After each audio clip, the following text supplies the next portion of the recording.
पिछले भाग में आपने देखा कि दिव्या बेबी ब्लू की कहानी किसी किताब में पढ़ती है और उसकी दोस्त नीलाक्षी उसकी बात को नहीं मानती है और सच्चाई को परखने के लिए बेबी ब्लू को बुलाने का अनुष्ठान करती है। दिव्या आत्माओं के अस्तित्व पर भरोसा करने वाली लड़की थी, इसलिए वो नीलाक्षी को यह अनुष्ठान करने से मना करती है।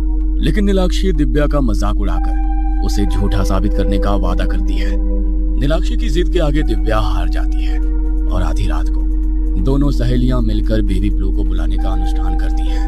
अब आगे नीलाक्षी को आईने में एक भयानक डरावनी परछाई नजर आती है जो इतनी जोर से चीखती है कि नीलाक्षी को ऐसा महसूस होता है कि उसके कानों से खून बह रहा है। वो चीख इतनी जोरदार थी कि यदि एक पल भी उसने वो चीख और सुनी तो उसके कानों के पर्दे फट जाएंगे।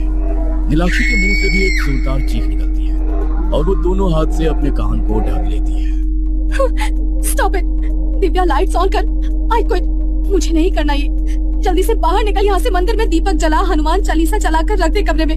ये कहानी झूठ नहीं है।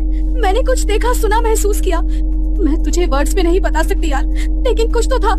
मेरे अभी भी डर से रोंगटे खड़े हो रहे हैं। मैंने कुछ देखा। मैंने तो कुछ नहीं सुना। मैं भी तो वहाँ थी। डर तेरे दिमाग पर हावी हो गया है और कुछ नहीं। तो रिलैक्स कर। आज मेरे बेड पर ही सो जा। कल हम हनुमान मंदिर चलेंगे, तुझे अच्छा लगेगा। दिव्या ने अपनी तरफ से नीलाक्षी को संभालने की पूरी कोशिश की थी, लेकिन वाकई जो नीलाक्षी ने महसूस किया था उसे वो चाह कर भी भूल नहीं सकती थी। काफी देर तक घड़ी के कांटों को देखने के बाद अंत में नीलाक्षी और दिव्या दोनों को नींद आ गई थी और रात किसी तरह बीत गई थी। अगले दिन सुबह ही दोनों सहेलियां क्लास बंक करके सीधा हनुमान मंदिर जाती हैं और माथा टेकती हैं। मुझे बहुत घबराहट हो रही है यार। मैं पुजारी जी से अपने मन की बात कहना चाहती हूँ। नीलाक्षी पुजारी जी को पिछली रात हुई पूरी घटना के बारे में बताती है, जिसे सुनकर पुजारी जी भी थोड़ा परेशान हो जाते हैं। तुम्हारे जैसे बच्चे अक्सर दूसरी दुनिया के साथ उलझने का दुस्साहस करते हैं और फिर हनुमान जी की शरण में आकर ऐसा सोचते हैं कि सब सही हो जाएगा। देखो बेटा, इन अलौकिक शक्तियों के मार्ग में कभी नहीं आना चाहिए। यदि वो आपको परेशान करें, आपके रास्ते में रुकावट पैदा करें, उसका समाधान तो हनुमान जी के पास है। किंतु यदि किसी आत्मा को उसके लोक से खींच कर बुलाया जाए, उसमें हनुमान जी क्या मदद करेंगे? किसी शक्ति के मार्ग में आओगे तो वो शक्ति तुम्हें पराजित करने का प्रयास अवश्य ही करेगी। इसलिए मनुष्य को कभी अपनी सीमाओं को नहीं तोड़ना चाहिए।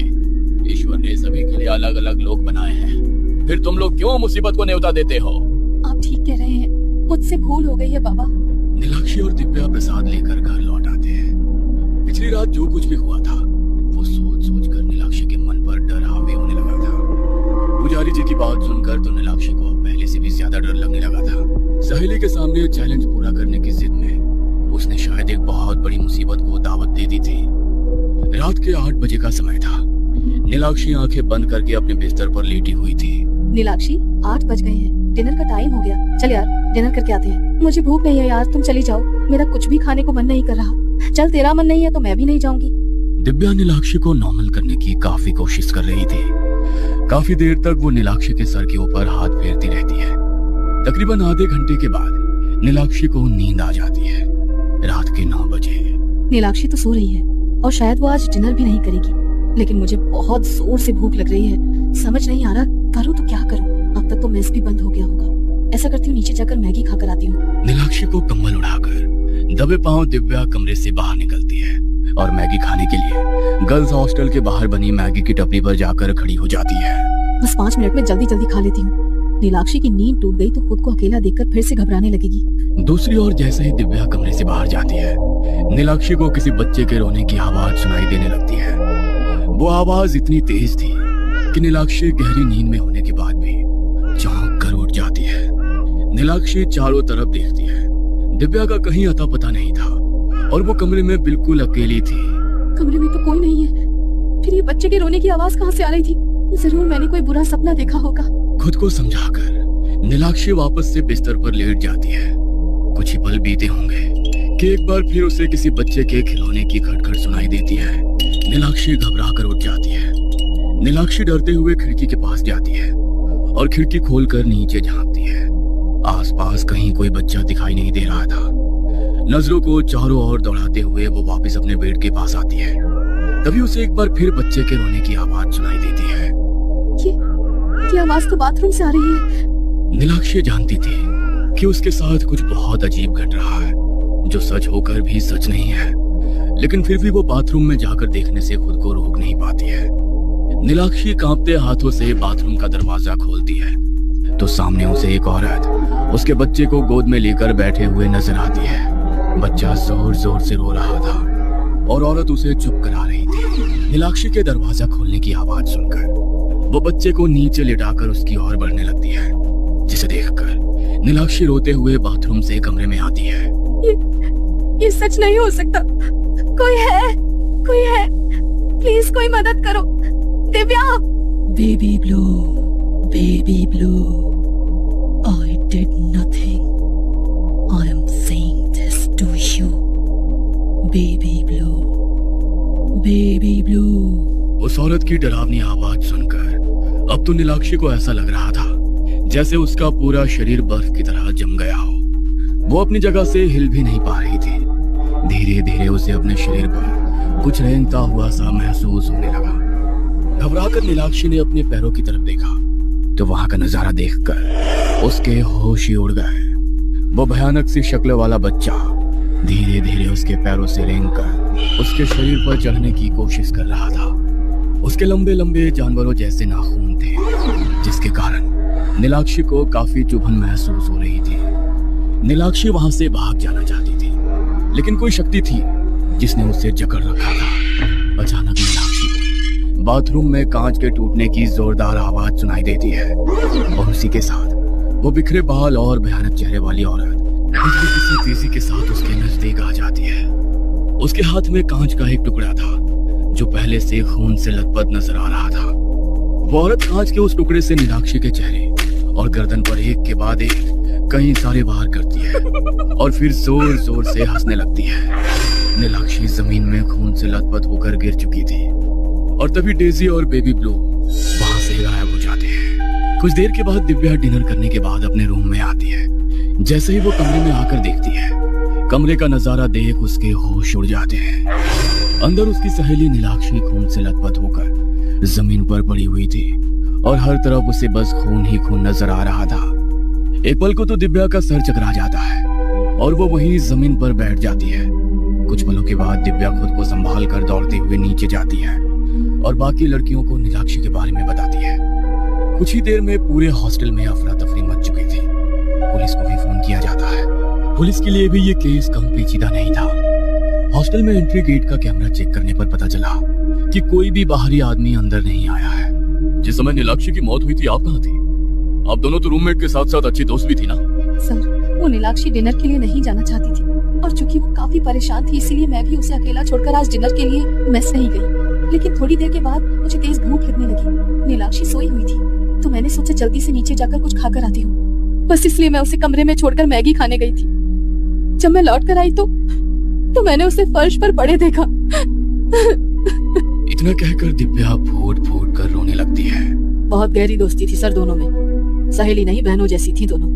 बेचारी को बहुत गहरा सदमा लगा है, लेकिन मुझे ये समझ में नहीं आ रहा कि आखिर नीलाक्षी को कोई क्यों मारेगा। बहुत प्यारी बच्ची थी, जहाँ तक मैं जानती हूँ उसे। उसकी किसी से कोई दुश्मनी नहीं थी। किसी लड़के का चक्कर तो नहीं है? क्योंकि मुझे ये केस मर्डर कम सुसाइड ज्यादा लग रहा है। कमरे का दरवाजा और खिड़की अंदर से बंद था। कमरे की चाबी सिर्फ और सिर्फ दिव्या के पास थी और दिव्या उस समय नीचे डिनर कर रही थी। या फिर कहीं ये सब दिव्या का ही तो काम नहीं? नहीं सर, आपके आने से पहले मैंने लड़कियों से पूछताछ की थी। कोई लड़के का चक्कर नहीं था। दिव्या की हालत देखकर समझ में आ रहा है कि वो खुद ये सब देखकर सदमे में है। पुलिस हर एंगल से पूछताछ करती है, लेकिन दिव्या के खिलाफ कोई सबूत ना मिलने पर इसे आत्महत्या का मामला समझकर बंद कर देती है। नीलाक्षी और दिव्या का कमरा सील कर दिया गया था। दिव्या भी इस घटना से काफी डर गई थी, इसलिए वापस अपने घर लौट गई थी। माँ, ये सब मेरे कारण ही हुआ है। मैं आपको सब कुछ बताना चाहती हूँ। पुलिस को नहीं बताया क्योंकि पुलिस इस पर भरोसा नहीं करती। बेटा, मैं तेरी बात पर भरोसा करूंगी। तू मुझे बता क्या हुआ था उस रात। माँ, ना मैं वो किताब पढ़ती ना ये सब होता। दिव्या बेबी ब्लू कहानी से शुरू करके नीलाक्षी और उसके आधी रात को अनुष्ठान करने तक की सारी कहानी सुना देती है। तेरे कहने का मतलब है नीलाक्षी को उस डेजी ब्लू ने मारा है? क्या वाकई ऐसा हो सकता है? बेटा, सच और झूठ का फैसला तो मैं नहीं कर सकती, लेकिन इतना कह सकती हूँ कि भगवान पर भरोसा रख। अगर शैतान है तो भगवान भी है, और भगवान की ताकत शैतान से कई गुना ज्यादा है। समझ गई ना? हाँ माँ समझ गई। बस इसलिए उस मनहूस कमरे को छोड़कर यहाँ आई हूँ। अब मैं कभी लौट कर नहीं जाऊंगी, आपके पास ही रहूंगी। दिव्या माँ के सीने से लगकर लगातार रोती जा रही थी। माँ के साथ रहकर दिव्या थोड़ी संभलने लगी थी। उसे अपने घर लौटे हुए भी 3 दिन हो चुके थे।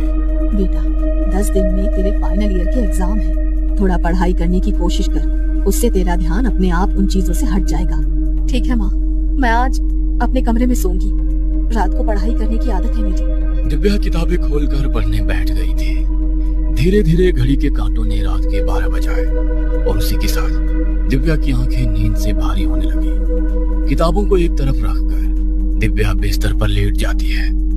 अभी दिव्या को लेटे हुए कुछ ही पल बीते होंगे कि उसे अपने पैरों में तेज दर्द महसूस होने लगता है।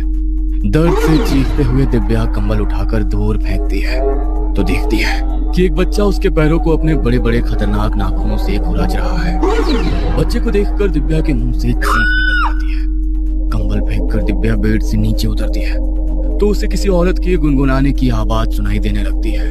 Baby blue, baby blue, I did nothing. I'm saying this to you. Baby blue, I did nothing. I am saying this to you. गुनगुनाहट की आवाज लगातार दिव्या के नजदीक आती जा रही थी। अचानक से दिव्या को अपनी आंखों के सामने एक भयानक औरत नजर आने लगती है, जिसके बाल उसके चेहरे पर बिखरे हुए थे और वो पूरी तरह से खून से लथपथ दिखाई दे रही थी। देखो, मुझे मत मारो, मैंने तुम्हारा क्या बिगाड़ा है? मैंने तो तुम्हें बुलाया भी नहीं था। वो तो नीलाक्षी ने, और नीलाक्षी को तो तुम पहले ही मार चुकी हो। मुझे छोड़ दो, जाने दो मुझे। पुजारी जी ने कहा था कि तुम्हारी दुनिया हमसे अलग होती है, तुम अपनी दुनिया में लौट जाओ। मैं मानती हूँ हमसे गलती हुई जो हमने तुम्हें इस दुनिया में बुलाया। Baby blue, I know the things she did to you. यही कहा था ना तुमने। औरत के इतना कह बाथरूम में लगा शीशा टूटकर जमीन में बिखर जाता है और उसके टुकड़े उड़ते हुए डेजी की ओर आने लगते हैं। डेजी एक टुकड़ा अपने हाथ में पकड़कर बाकी के टुकड़े दिव्या की ओर कर देती है।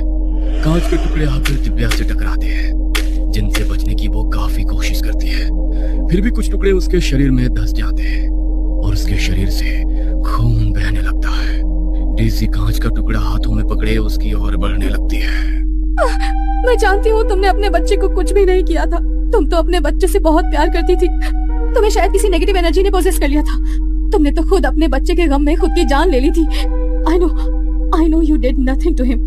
I know you did nothing. Divya के इतना कहते ही कांच लेकर उसकी ओर बढ़ रही डेजी ब्लो अचानक से ठहर जाती है और दोनों हाथों से अपना सर पकड़कर बुरी तरह से फूट फूट कर रोने लगती है। अचानक दिव्या को किसी बच्चे के रोने की आवाज सुनाई देने लगती है। दिव्या देखती है कि एक नन्हा सा बच्चा डेजी के पास ही जमीन पर लेटा हुआ रो रहा है। डेजी अपने बच्चे को गोद में उठाती है और सीने से लगाकर प्यार करने लगती है। कुछ ही देर में बच्चा और डेजी दोनों शांत हो चुके थे और एक दूसरे को देखकर मुस्कुरा रहे थे। डेजी ब्लू अपने बच्चे को लेकर कमरे में लगे बड़े से आईने की ओर जाती है और अगले ही पल एक धुआं बनकर उनमें समा जाती है। दिव्या को अभी भी अपनी किस्मत और आंखों पर यकीन नहीं हो रहा था। डेजी और बेबी ब्लू दोनों वहां से जा चुके थे। शायद दिव्या की खुशनसीबी थी या उसका भगवान के ऊपर अटूट विश्वास कि मौत को सामने देखकर भी दिव्या जीवित बच गई थी।